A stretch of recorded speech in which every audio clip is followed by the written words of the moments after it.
In today's ultra-competitive business world, being a successful entrepreneur or business owner can be very challenging. Fortunately, contemporary times have blessed us with resources for tackling those challenges and getting us to success more quickly than we could have imagined.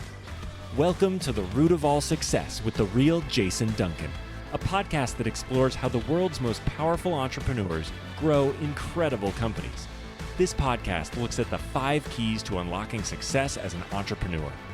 A successful educator turned entrepreneur, Jason's mission is to use his gifts of teaching and leadership to help others get the results they want out of life. Join Jason every week and learn the keys to grow a truly successful business. Well, welcome to the show. I'm the real Jason Duncan, and I'm glad that you're joining me again today for another episode where we talk with super successful entrepreneurs. The idea here is that I've got this theory that there are these 5 keys to success that every entrepreneur uses to get to success. And today is another one of those days where I've got a phenomenally successful entrepreneur sitting across the table from me that you're going to meet in a moment, who's got a great story, and you're going to learn from him on how he did what he did so that you can do what you do and be able to experience the life of an entrepreneur, because I think that's what we all want. I think that's what you guys want, right? So that's what you want. So we're shooting this. Actually, if you're listening to the audio version on any of the podcast players, I first of all thank you for tuning in. I would love for you to leave a 5-star review if you think it's worth 5 stars. If you don't, send me an email and we can talk about what I need to do to make it better.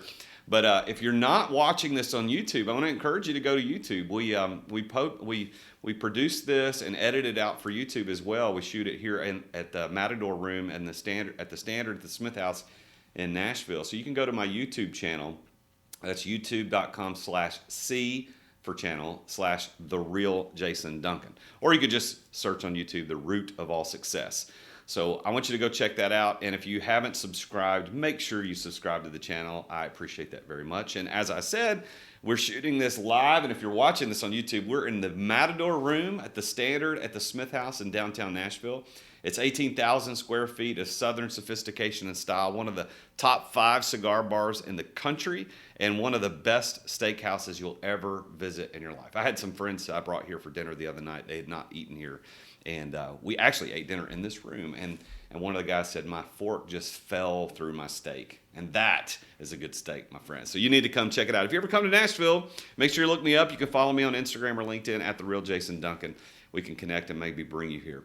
We're honored to be syndicated on the C-Suite Radio Network. So wherever you're listening, C-Suite Radio Network has helped us get there. So make sure you reach out to them and thank them for doing these great podcasts like mine and others that they syndicate internationally through their podcast network. So before we get into this, I do have an episode sponsor I want to tell you about today. And if you're an entrepreneur, which I assume that you are because you're listening to this show, you know how hard marketing is to figure out and how much money you have spent on wasting dollars on marketing. I mean, I've wasted thousands and thousands of dollars on marketing that didn't work. Well, I've got a coaching client that I work with who worked with this marketing company, and their work was so fantastically amazing. I just had to reach out to them. And the company is named 8 Bend Marketing. That's the number 8, Bend Marketing.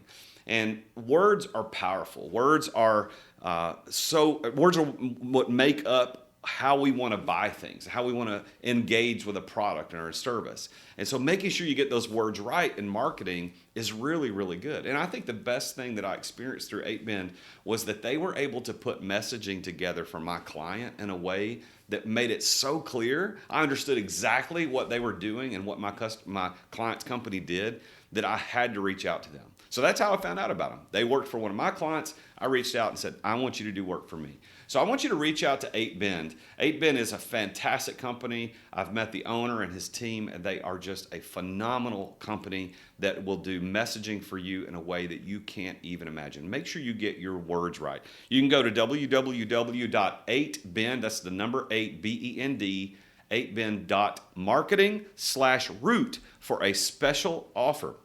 It's 8bend.marketing/root, as in root of all success. For a special offer, talk to those guys. They're amazing. Their messaging is so good. It's so clear. Don't waste your money with anybody else. Go see 8 Bend Marketing. Let them know you heard about them here on The Root of All Success.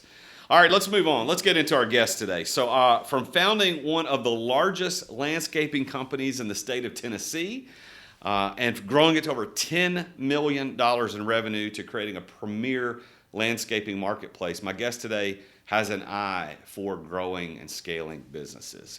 And he's the co-founder of a company called GreenPal, which we'll talk a little bit about, which has over 100,000 active users right now. And he does thousands of transactions every single day.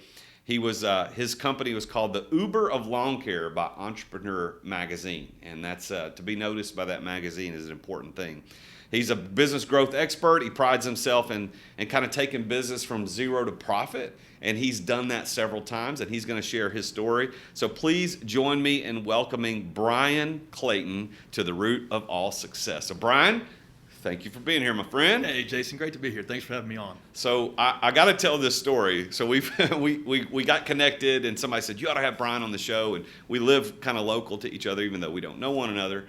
And I booked you for the show, and then the day before, you're like, oh, I'm in South America. I thought this was going to be a Zoom. Like, no, man, I do these live in person. But you are traveling the world lately, man. Sorry about that. Yeah, Well, I just it was like in December here, and it was just way too cold in Nashville. I said I got to get out of here. So I just started looking at flights, and I just booked a flight down to Panama, and ended up in Colombia, and I stayed down there for about 4 months.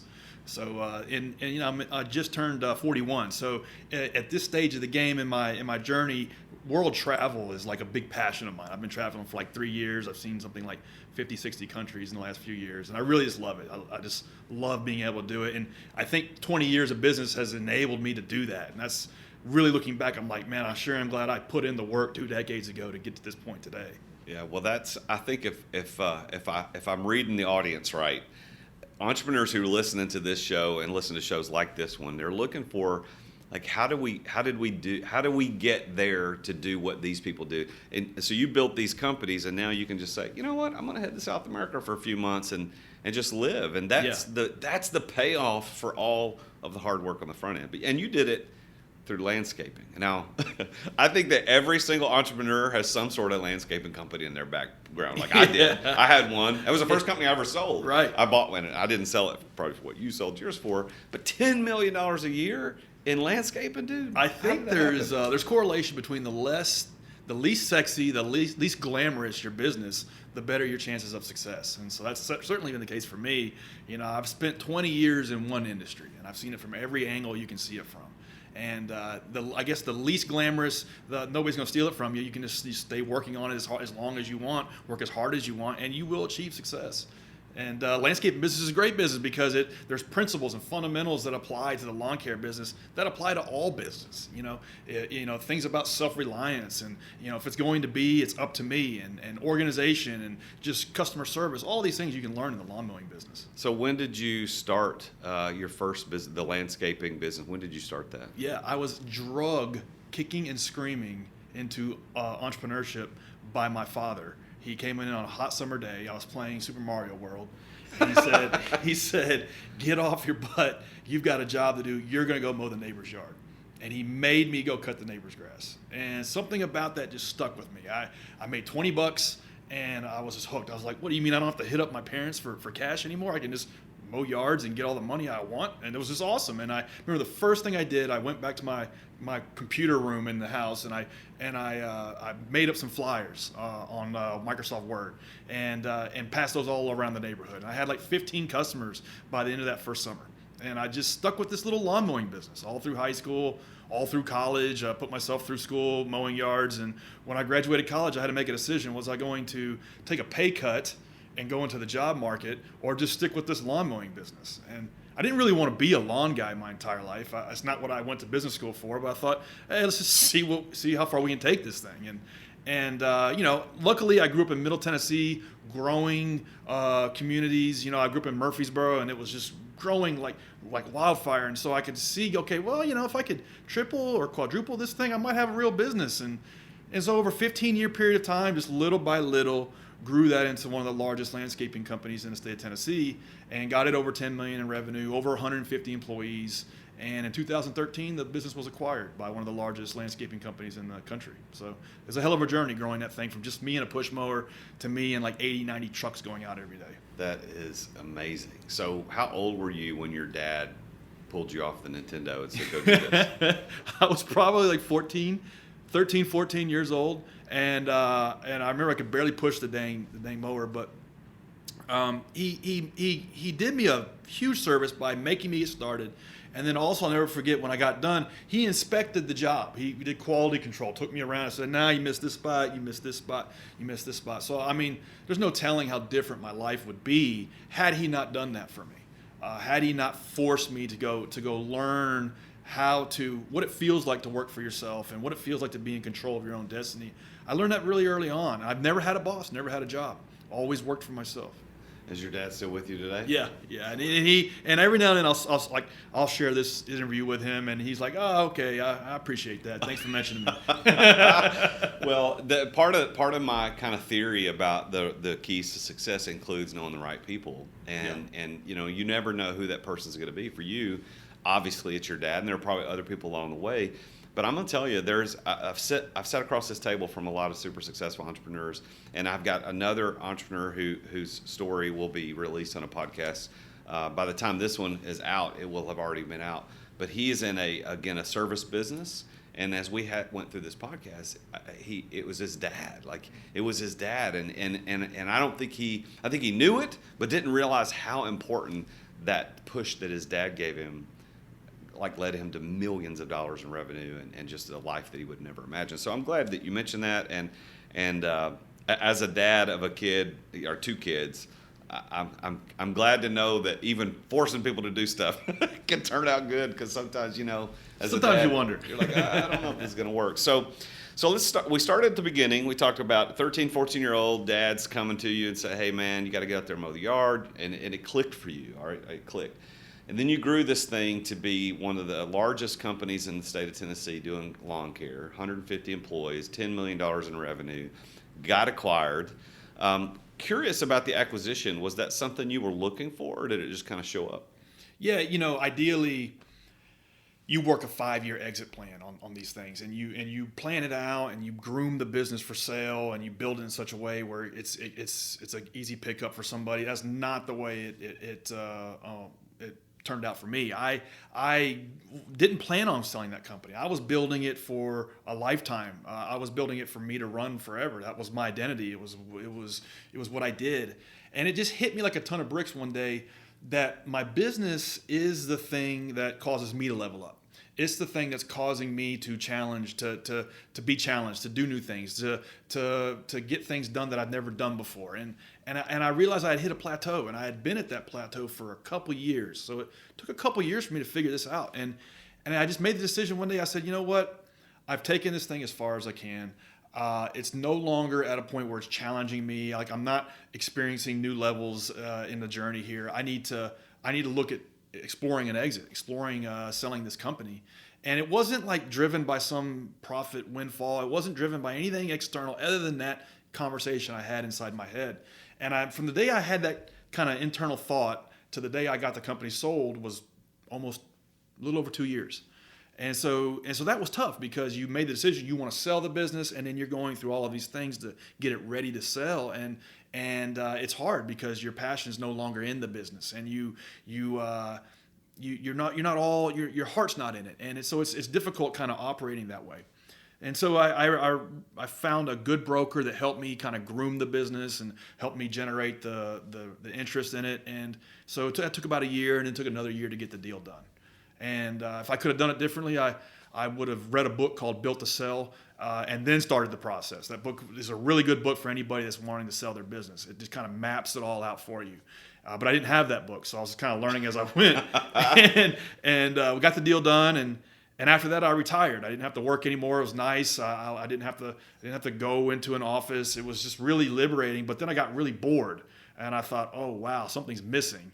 I need to get back in the game, and that's what teed me up for my second business. Well, before we get into the second business, I'm really encouraged to hear your story about the plan for the exit, because I think so many entrepreneurs, and you can tell me if your experience is kind of the same in what you know in the entrepreneur space, is that they start out, Sometimes they're accidental entrepreneurs. Like I was an accidental entrepreneur. I didn't really plan. It just kind of happened. But then others plan the entrepreneurship. They start these businesses, and then they wake up at some point in the future. It could be 2 years or 10 years. It doesn't matter when it happens. And they're like, wait a minute. I don't want to do this the rest of my life. I didn't intend to start a job. I wanted to start a company. Right.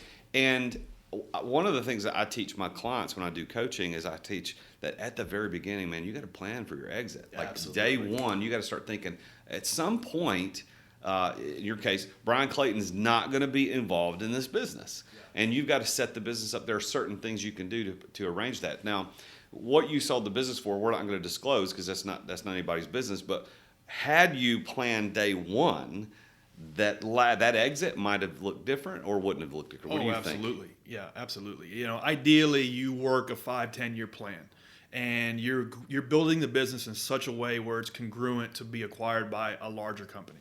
And that's not how I built the business. It was very much like a family style operation, and those are very different. And so there's all sorts of decisions, everything from like how you do your accounting to how you make decisions around what you're going to spend money on.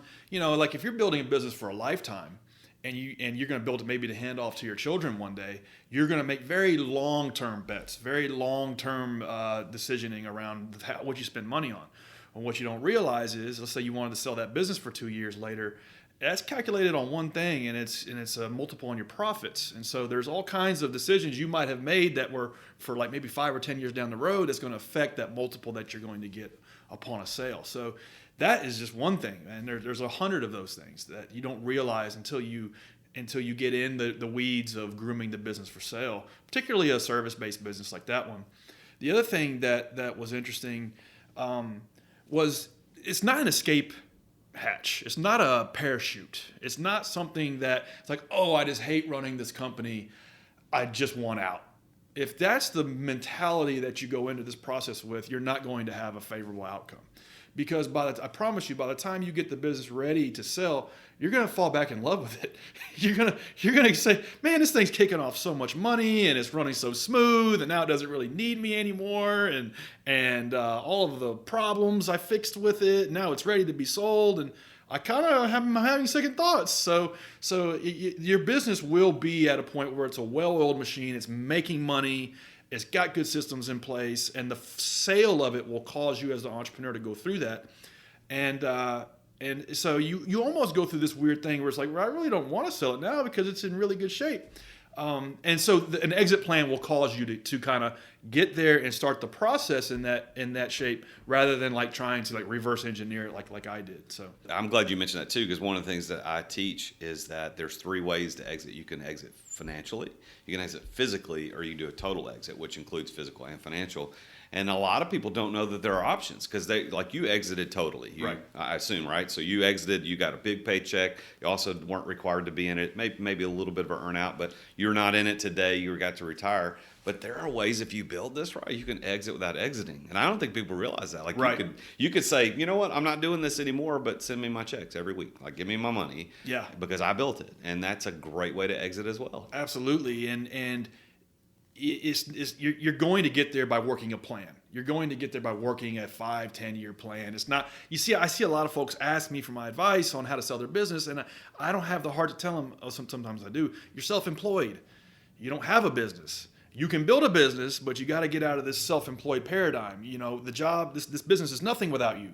And to get to that point, like you're describing, where it's more passive, takes time. It's doable, but you're going to have to execute a set of strategies to get there. And it's just going to take time. Yeah, I hope the listeners will take notes on that, because you've got to pay attention to this stuff. So many entrepreneurs they think they're entrepreneurs, but they're business owners.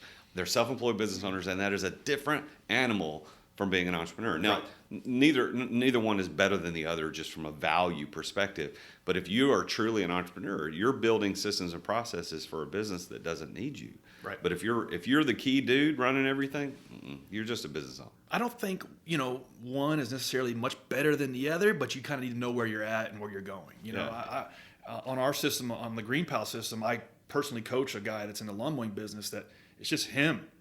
And he knows he's self-employed, but guess what? He takes every dime he can and he reinvests it into real estate. And so he's building real durable income and real durable wealth by being self-employed. And that's okay. That's fine. There's nothing wrong with that. He has a lot less headaches than most business owners. And so there's no glamour in just starting a business and owning it just for the sake of saying you own a business. It's a hard journey. It's one of the best things you can do with your life, but there is a big difference between being self-employed and being a business owner and an entrepreneur, and knowing the difference and knowing which game you're playing helps. Unfortunately, I've been there where you think you're a business owner and you really just created a nice self-employed job for yourself. Yeah, and I'm glad you mentioned that, Bryan, because I that was part of my journey, is that I built this business, and it came, we multi-million-dollar status, and we got recognized in Entrepreneur Magazine and Inc. Magazine. Things were going fantastic, but I woke up and was like, wait a minute, what have I done here? Yeah. Like, this thing requires me every single day, right. And there's the value of the business is severely depleted because of that fact. So I did a fast track to try to figure out how to get myself out of the physical needs of day-to-day operation, and it changed the financial metrics for me. Had I planned it, it would have been different. But I'm glad you mentioned that, because I think so many entrepreneurs, especially listeners of the podcast, they just need to know those are options. Like, you can build a business, you could be a self-employed person, or you can be an entrepreneur, man. Which one do you want? Just plan it. Just do the right thing. Yeah, one book that really kind of made sense to me was the Cash Flow Quadrant by Kiyosaki, and the guy that wrote Rich Dad Poor Dad. I mean, that's such a good book in terms of getting you to understand the difference between being self-employed, being a business owner, and being employed, and being a capitalist and being an investor. And those four different quadrants and kind of where you fall into them, and you can be in multiple ones at the same time. And it's not like, I know a guy that closed his business 7 years ago and went and took a job at a fast-growing tech company. And I was like, what are you doing, dude? We're entrepreneurs. You don't need to go work for the man. And now his stock is worth $24 million. So my point is, it's like there's not one path to building wealth. It's just understanding which paradigm you're in, and just running the game in that paradigm, and in taking money and reinvesting it to make more money, I think is a proven way that anybody can build wealth. And now you took your experience for building the landscaping company to phenomenal heights, which I would have to venture a guess that 90+% of landscaping companies never even break $1 million or $2 million a year, much less 10 million. So you built this phenomenal business. You exited, retired, got bored. I got to do something different. How did GreenPal originate? Like, where was the genesis of that? Yeah, so that's exactly how it went down. I sold the business, and I took like 6 months off, and I really thought that I was just going to lay on a beach for a few years. And I did that, and I was like, this is not as cool as I thought it was going to be. Like, the biggest problem I faced this week was the bar ran out of my kind of tequila. Like, that was not. I am wired to solve bigger and better problems than this. And so I learned, it was like a self-discovery period where I learned about myself, that my business, my company, my project that I'm working on lends me purpose in life. And that is what I'm seeking. I'm seeking that purpose. And so without that, there was a void. And so kind of a necessity, I was like, okay, well, I want to get back in the game. What do I do now? And I thought, okay, well, I just ran this business. It was like a lot of hand-to-hand combat, 150 people, 80, 90 trucks going out every day. It was really difficult running that company. I don't want to do that anymore. I want to do something easy. So now I want to start a software company. And boy, I didn't know what I didn't know. I did not realize how difficult a software business was going to be. But that's fine. That naivete got me in the game. And I was kind of, with GreenPal, solving my own problem. I saw every day, we were running a company that had a ton of trucks all over town. So we were kind of a known brand around Middle Tennessee. And every day people would call us, hey, will you come cut my grass? And we didn't do residential services anymore. They just weren't profitable for us. We did office parks, apartments, airports, things like that. But these people would still call us.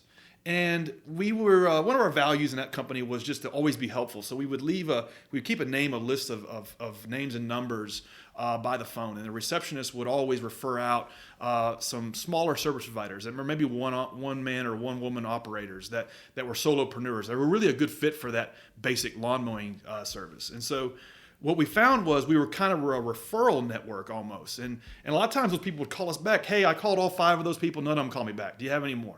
And we're like, golly. And so I saw that, manifest itself in the real world for years. And I thought, okay, an app needs to solve this problem. You know, Uber, Lyft, Airbnb, they're kind of navigating this online to offline thing, making these real world transactions happen a lot smoother. So an app needs to exist for what I've just spent 15 years doing. And so the idea is like, okay, this is a really great idea. Let's just do this, and in 2 years we'll be done. And so I recruited 2 co-founders, and none of us knew how to write software. I really just recruited 2 guys that I trusted, who also had a chip on their shoulder like I did, and I thought, okay, let's just go to work. And we were quickly confronted with the difficulties of building an app when you don't know how to code. And we paid a shop here in Nashville, actually across the street, to build what we thought GreenPal should be. We pulled our money together, like $150,000 that we spent with this shop to build GreenPal. And it was a total unmitigated flop. It was a failure, a disaster. The app was clunky. It was hard to use. It didn't have the features it needed. Service providers didn't really like using it. And so therefore, there was no really delightful experience for homeowners that were booking them. And so it was a total failure. And we were like confronted with the reality of like, okay, we just wasted $150,000 on this thing. What do we do? And we at least met with as many people that used it as we could. And they were like disappointed that it didn't work. But we took that disappointment as validation. We're like, well, at least they wanted it to work. At least they needed an app to get their lawn cut. And so we said, okay, well, let's just do whatever it takes to learn how to build software. And so the 3 of us started learning how to code, how to build a program like this. And over a 3-year period of time, we learned the skills we needed to learn to build the second version and roll out the second version. And we've been off and running ever since. So it was kind of one of those things. It was like, there was no looking back. They had already quit their jobs. I had made the decision that this is what I was going to do with the next 10 years of my life. And for me, like my personal psychology was such that I'm always going to be working on my best idea. And that was my best idea, still is. So the only way to move is forward. And we just kept at it. And so what does GreenPal do specifically? Yeah, so GreenPal is it's like the Uber for lawn mowing. So if you're a homeowner or a home renter and you need to get your grass cut, rather than calling around on Craigslist or Yelp or Facebook or asking friends or family for recommendations, you just download our app, pop your address in, you'll get 5 quotes back in less than a minute. You can read reviews on who's in your neighborhood mowing lawns and hire the one you want to work with. They come out and mow, you get a picture of the completed job, everything looks good, you just book them through the season right on the app. And so it just kind of happens like clockwork. Ordinarily, you'd have to leave a bunch of voicemails, meet with these folks, get estimates. You'll hire one, they won't show up. And then even more frustratingly, they'll show up for a little while and then they'll just drop off the face of the earth. They'll just ghost you. And so that just happens. It's like the case of the disappearing lawn guy. We solve that. And so for homeowners, it's a nice experience. For service providers, that's really why we do what we do. We offer them kind of a business in a box. They just plug in, they get all of the lawns they want to mow, all of their route is handled, all of the billing, everything. They get paid on time. So we're kind of solving my own problem on the service provider side of the app.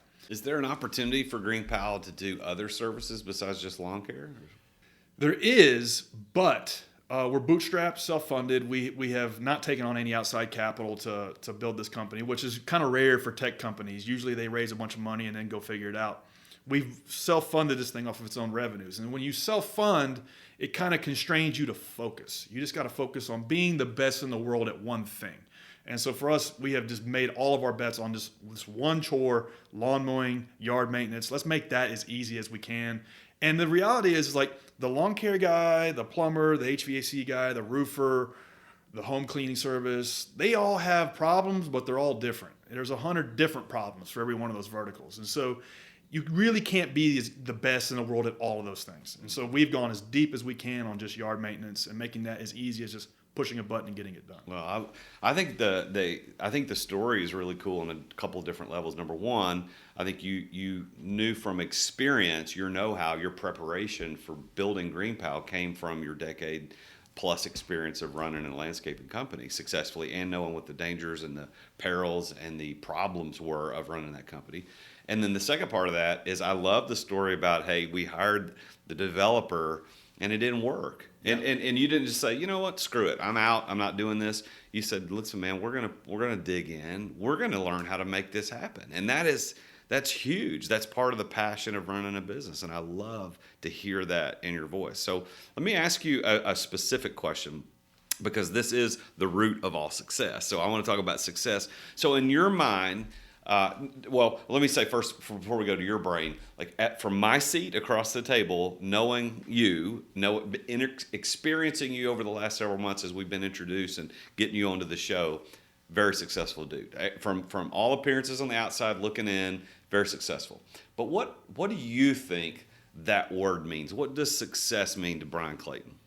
Yeah, I think in your journey it's dynamic. Like in the early days, starting my first business, I really just had a chip on my shoulder to build something big and great and profitable. And I don't know, it could have been because I was picked on in high school. I don't know why, but I just wanted to build something that was big. And I wanted the biggest landscaping company in town and the most profitable one. And so that was what success looked like in the first 2 or 3 years starting the business. But as time went on growing that business, I had 10, 20, 30, 40 people, and I began to learn that it wasn't just about me. It was about the people that worked in the company. It was about their livelihood and about their prosperity. And so then success took on a new form. It's like, okay, this is really just about creating opportunity for these folks and like watching them put a kid through school or buying a house or buying a nicer car than I have or those sorts of things. And like, that's a lot of fun. And then success took on a different meaning for me in terms of like challenges. Like I really wanted to prove to myself that I could do this next thing. I wanted to prove to myself that I could be a tech entrepreneur, like, because I was kind of in a blue collar industry, and you kind of get labeled as kind of like a redneck wrench turner, like, and I'm a pretty decent mechanic. I've worked on trucks and lawnmowers my whole life, and so I kind of wanted to prove to myself that I could reinvent myself. So that's what success looked like. I wanted to become a tech entrepreneur, and so now these days, success looks like, okay, well, the people that use this product that I've been a part of building, like, how do they get value, and how does their life materially improve? And so for the service providers that use it, we got thousands of these folks that have got a home out of foreclosure, put kids through school, that have bought brand new trucks and trailers and lawnmowers, and we got a Facebook group that they're all in, and they celebrate these stories. That's a lot of fun. That's what success looks like today. And so I think it's dynamic, at least it has been for me, 20 years in business. It takes on new shapes and forms as the journey unfolds. I love that definition because it's really kind of the definition that says success is when you reach the result you intended.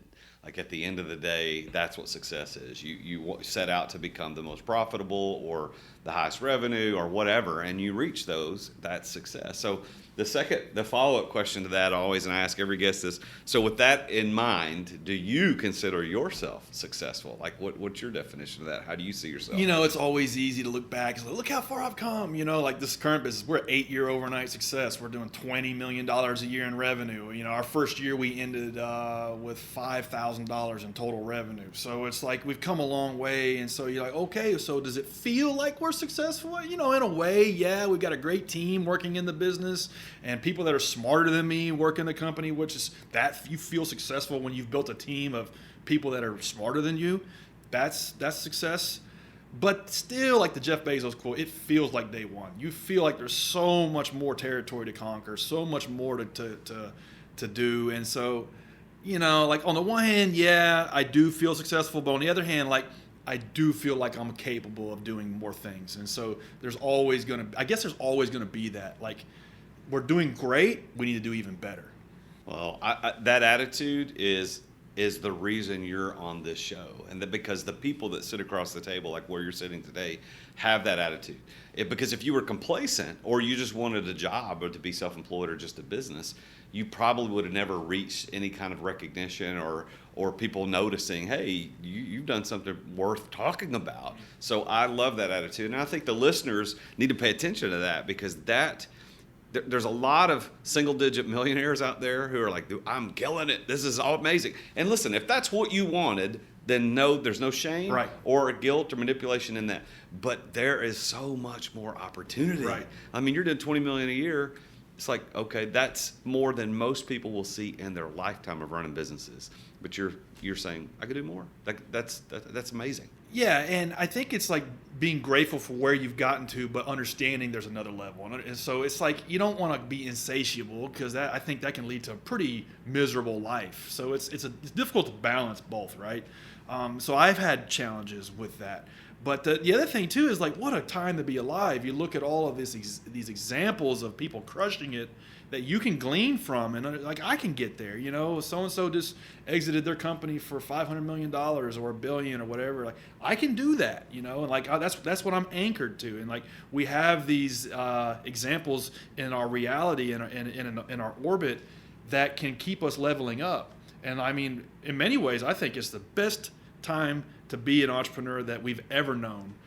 Because we have all these examples. It's accessible, and you can learn this stuff and get in the game and learn how to do it. What do you think, looking back, if you go back to the beginning, maybe beyond the 13, 14-year-old kid who was mowing grass in the neighborhood, but when you really had a legitimate business and this is a thing, is there anything looking back now you could say to the listeners, if this had happened, or if I had done this, or whatever, that would have accelerated your success or multiplied it, 10 times? You always look back because you have the benefit of hindsight, and well, if you're doing it right, I think you're kind of reinventing yourself every 5 years. And so you have all of this knowledge and all this scar tissue, and you can like ascribe that to what you did 10 or 15 years ago, and like, that could have saved me 5 years. And so, there's 100 of those things, right? But one thing that does come up all the time when I'm sitting here going through these thought sequences is like, it's just better delegation, quicker, sooner, faster, to people that are better at certain things and tasks than you are. And not, because like, so I don't want somebody to listen to this and say, okay, he's saying delegate, it's quick, soon. Not necessarily, because when I started GreenPal, we delegated too quickly, and it cost us $150,000 and almost tanked the business. So we delegated too quickly, and we didn't understand what we were doing, and that's not how you delegate. You need to like get some mastery of it, 80-20, mastery of whatever it is, and then you can delegate from like a stewardship standpoint. So being able to delegate quicker and sooner to people who are better at certain things than you, that is a thing that I've made. That's a common mistake that I've made over the last 20 years. And the other thing I've learned is it's better to hire somebody, just go to the top, hire somebody who's the best at whatever it is, CFO, chief of legal, HR, marketing, whatever. Hire the best for whatever you can afford them for a couple hours a month, than hiring somebody who doesn't know what they're doing for 40 hours a week. And that's a mistake we always make as new entrepreneurs, particularly bootstrapped ones.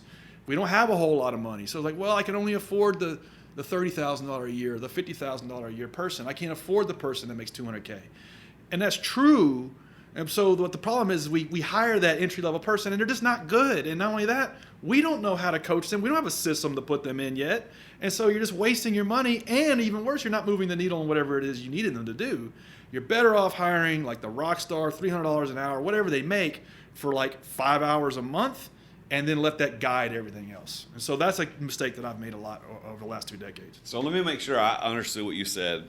So what you're saying is, you can't do it all by yourself and become tremendously successful. In the beginning, you're going to wear a lot of hats. That's true. But as time goes on, you want to begin to peel your name off of some of the roles and delegate that to freelancers, contractors, employees, etc. Yeah, there's the lesson in one of my university courses I teach, because it's called The Poison of Independence and How It Can Kill Entrepreneurs. Absolutely. And the paradox of entrepreneurs, and some of the people listening to this show, I'm sure, is they're tremendously independent, or they wouldn't have even attempted to launch whatever it is that they've launched. Right. Just like you've launched your business twice over, and I've launched several businesses. There's this independent spirit that's required in order to do it. But the paradox is that independent spirit can also kill you. Yeah. Because if you don't bring in the top dog, you don't bring in the guy, you don't bring in the girl who can actually execute at a high level, you're never going to surpass your own abilities. And let's face it, you couldn't have built that landscape business by yourself. You can't cut the yards and do the landscape that 150 people did. You can't build software that it took 3 brains to figure out how to build that software. And now I'm sure there's dozens of people behind the scenes that are monitoring that software every day. And because you got 100,000 active users and thousands of daily transactions. So this poison of independence, we've got to be very careful for. So thank you for pointing that out, because I think the listeners can miss that. One of the keys to success that I think shows up in every story, and I hear very clearly in yours, is this key of passion. That is one of the preeminent keys to success, is passion. And it's not just the emotional a passion like most people think about it. Because I bet there were days when you were like, I hate lawnmowers, I hate grass, I don't ever want to, and probably software too, right? Like I don't ever want to see another line of code in my entire life. I just want to go back to Colombia and sit on the beach. Yeah. But the passion is, yeah, sure, there's emotion, and if you're emotionally connected, that's a benefit, it's a bonus. But the passion really is about your willingness to endure. It's a mental thing. And I heard in your story the days you talked about early on in the days that you had to work on the lawnmowers, you had to work on the trucks, you had to schedule things, you had to do stuff. And the same thing with the software, GreenPal. Losing 150 grand is nothing to wink at. Even if you are wealthy, it's still a lot of money that you've done. But it sounds to me, Bryan, like passion was indeed a key to your success. Do you agree or disagree, and why? Yeah. And I mean, I think there has to be a fire in your belly to see this thing succeed. And you have to have that, and that's kind of table stakes. And I think the passion is not only passion, but I think it's purpose. I think the purpose and why you're doing this and why it matters is what gets you through those really hard times. It's like, and there's a guy by the name of Donald Miller who wrote a book called A Million Miles in 1,000 Years. He actually lives here in Nashville. And in the book is about to live an interesting life, you have to have an interesting storyline. And so he rode a bike from one part of the country to the other, and like he started realizing, okay, I got to do these things to create an interesting storyline in my life to have an interesting life. And I'm reading this book, I'm like, man, this really makes sense. And I was able to like abstract it one layer forward and say, my business is the storyline to my life.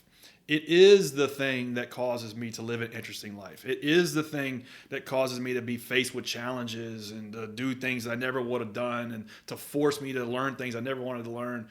So the business is kind of the storyline of your life. And I think if you can look at it that way, it kind of solves a lot of these problems of, okay, well, I'm getting burnt out or I'm dealing with these angry customers or whatever. If you can really abstract it and say, okay, well, every story, like it has ups and downs. And if it didn't have those, it wouldn't be a very interesting story. And so like looking at business that way in terms of it's the storyline of your life, it's the thing that's lending purpose to your life and causing it to be interesting. It can see you through the 5, 10, or 20 years. Well, it's interesting that you bring up Donald Miller because the 8Bend Marketing, who was a sponsor for this episode, they are one of the top story brand script marketing companies in the country. So the story brand concept, which you were referring to, the Donald Miller wrote, even though you were referring to a different book, but he wrote this book called Story Brand, and it's about how you get your messaging, the words right to describe your story as a company. GreenPal's got a story. Your landscaping company has a story.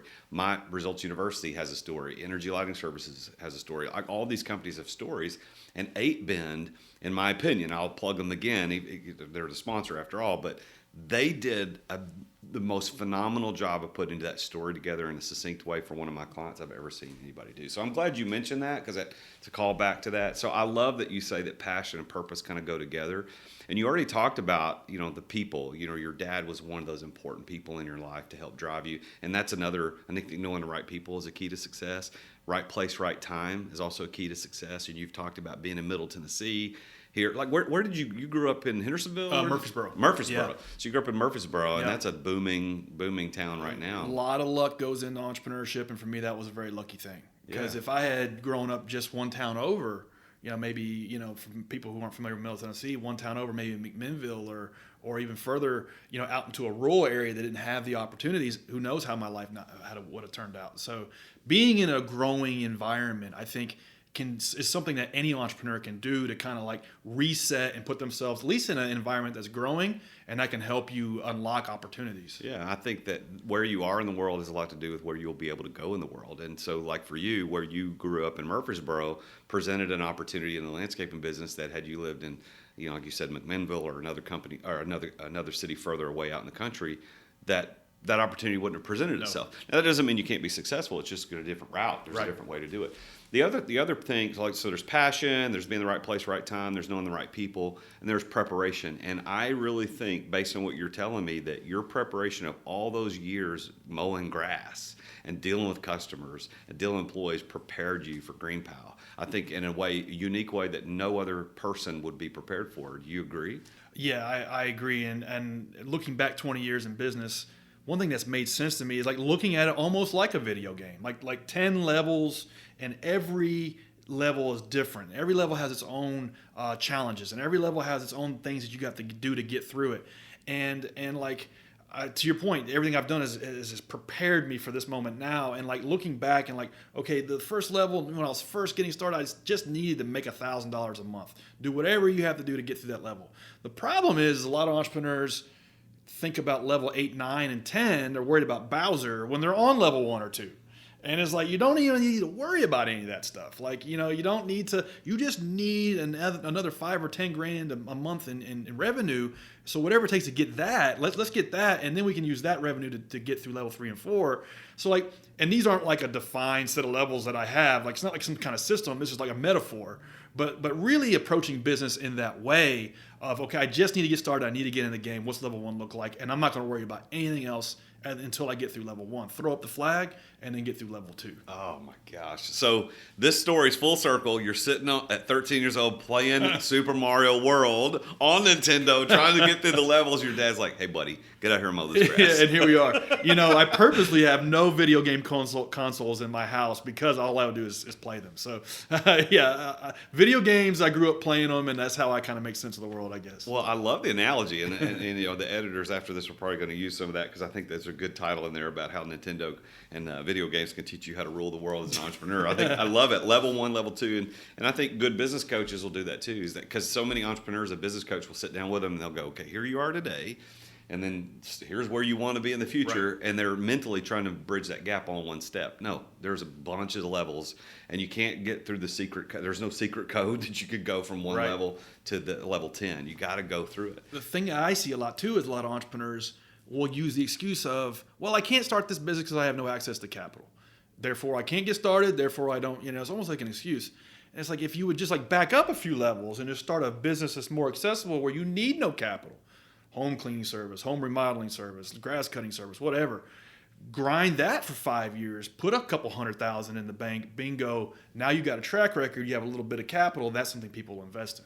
Well, that is exactly the last P, which is plan. And when I talk about the keys to success, it's, there's passion, there's being in the right place, right time, knowing the right people, being prepared, which is preparation. But the last P I talk to people about, and I find out in everybody's story, is the plan. And I'm not talking about business plan, although that may or may not have played into people's success stories. But it's the ability or strategy to obtain and deploy capital, which is what you were just referring to.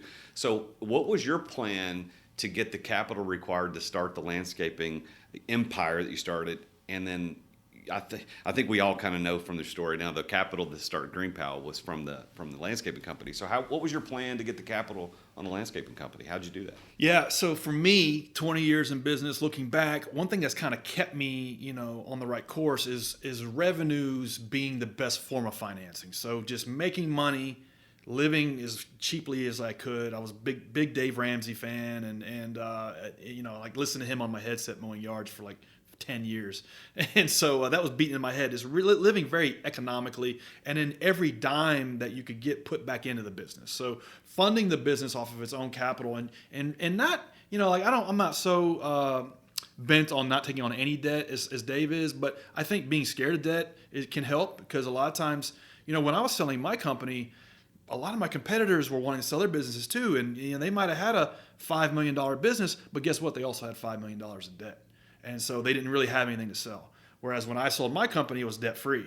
And so whatever I could sell it for was going to be the proceeds. And so that was one of the fundamentals of getting that business to a point where I could get it sold, was building it debt free. So that said, trying to build your business off of its own revenues, to me, is the best form of financing.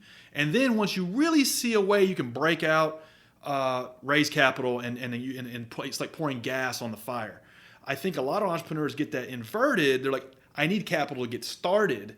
Therefore, I can't raise capital, and they never get started. Yeah, so one of the plans could be not to go borrow money, get money, have money given to you, whatever, take on investors. Maybe it's take on a separate business just to get the capital to finance the thing you really want to do. Absolutely. And if you really want it bad enough, you'll do that. Exactly. A lot of times people ask me, how do I know if I can be an entrepreneur How do I know I can be an entrepreneur? And I hate to be crass, but if you have to ask that question, then you're not ready yet, because an entrepreneur is working on a thing nights and weekends. An entrepreneur can't stop thinking about the idea.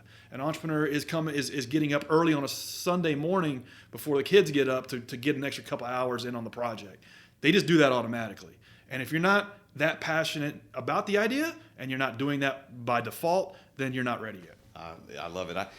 I'm trying to think of the quote. Elon Musk was quoted as saying something about, he was on Clubhouse or something, and somebody said, well, what do you do about entrepreneurs who, what did he say? It was something about how they get their feelings hurt or they need something. He's like, well, if that's how they feel, they're not entrepreneurs. They probably don't need any help like that. Yeah, I agree. And, to that point, like being an entrepreneur is one of the most humbling things you can do with your life. I mean, the marketplace is a feedback machine. I mean, it can cause you to be a better, more humble person. That's one thing I love about it. It just causes you to be more wiser, sharper, smarter, and more humble.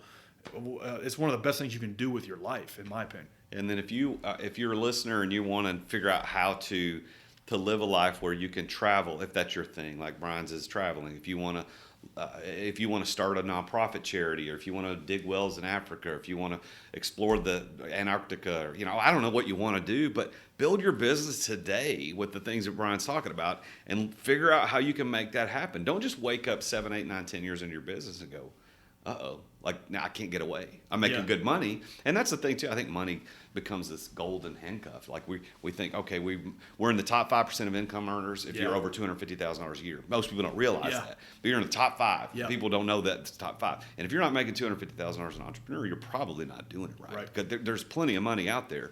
But if you want to move to that next level, $1 million a year earner, et cetera, or more, build your net worth, you got to plan it. It's not going to happen accidentally. Time is going to pass by anyway. Mm-hmm. You at least want to have that to show for the next 5, 10 years. Yeah. It'll be gone before we know it. I mean, I look back and 20 years ago when I was mowing yards and working on lawnmowers and sharpening blades at 5 o'clock in the morning, it feels like yesterday. And I'm glad that I put that time in. I'm glad I learned how to do that. And I'm also very glad I learned to delegate that so where I can move on to the next level. And, the time is going to pass. You might as well start doing it now. Yeah. Well, I think everybody should really pay attention to that, and because you should leverage the renewable resources, which is money, for non-renewable resources, which is time. That's right. If you're trying to figure out how do I get more time in my life to do the things I want to do, leverage your money.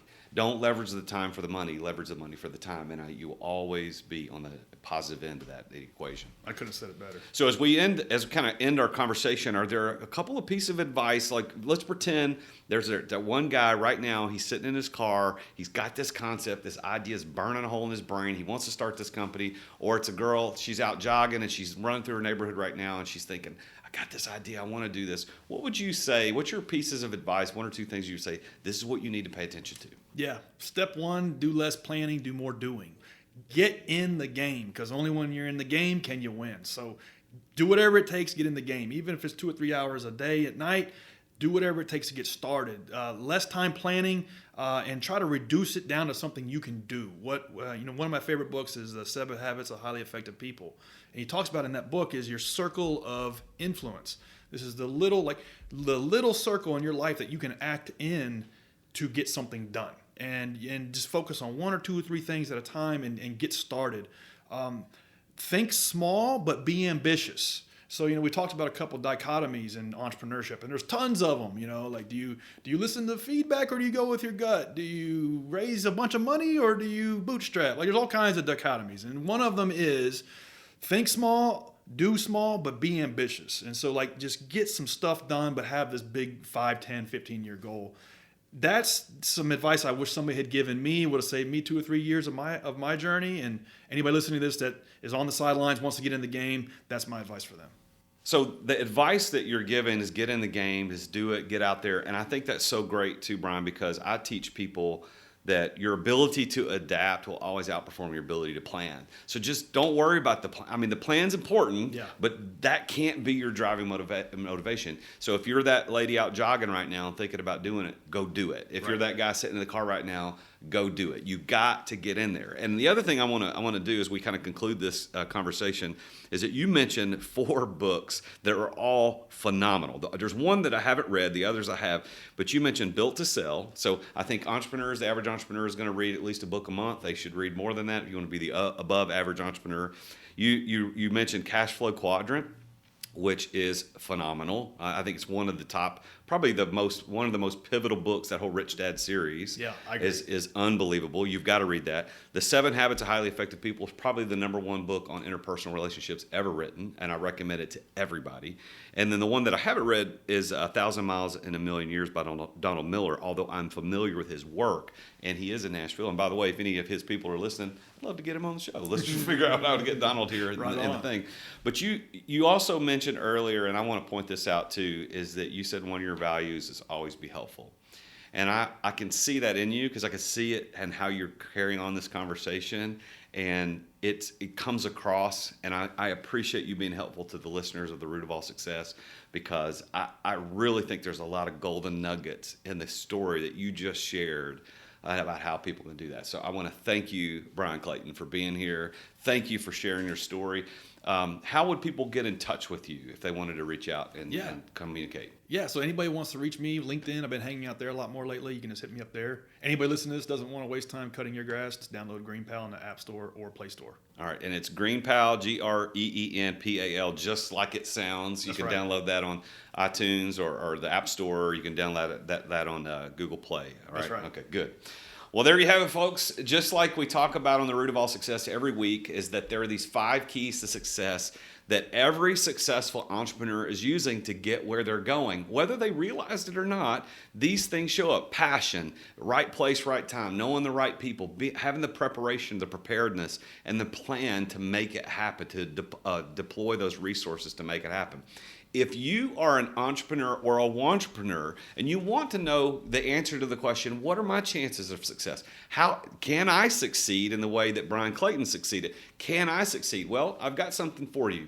There is a success assessment that I've designed. It's completely free. You can go take this assessment. It's only 17 questions, and the answers to those questions you'll be given after you answer them, you'll be given a personalized report that shows you your probability of success as an entrepreneur based on how you answered those questions. And it goes through the 5 P's of passion and place and people and preparation and plan, and it actually takes you through those. And you could go take that assessment completely free at my website, therealjasonduncan.com/success. So just go to therealjasonduncan.com/success. There's a little video. You can see me, and it'll tell you a little bit about it. But then you click Take the Assessment, big orange button there on the screen. Take the assessment, and as soon as you get finished, it's going to send you an email report. It's completely free. My gift to you as a listener to The Root of All Success. So make sure you tune in again next time when we talk with another very successful entrepreneur whose story will motivate you to achieve success on your own. I'll see you next time, and until then, remember, Jesus is King. Thank you for listening to another edition of The Root of All Success with the real Jason Duncan. If you've enjoyed this week's episode, we invite you to visit therootofallsuccess.com to access the show notes and other helpful resources. Take charge of your business. Grow it from great to incredible. Join us again next time here on The Root of All Success. This podcast is a part of the C-Suite Radio Network. For more top business podcasts, visit c-suiteradio.com.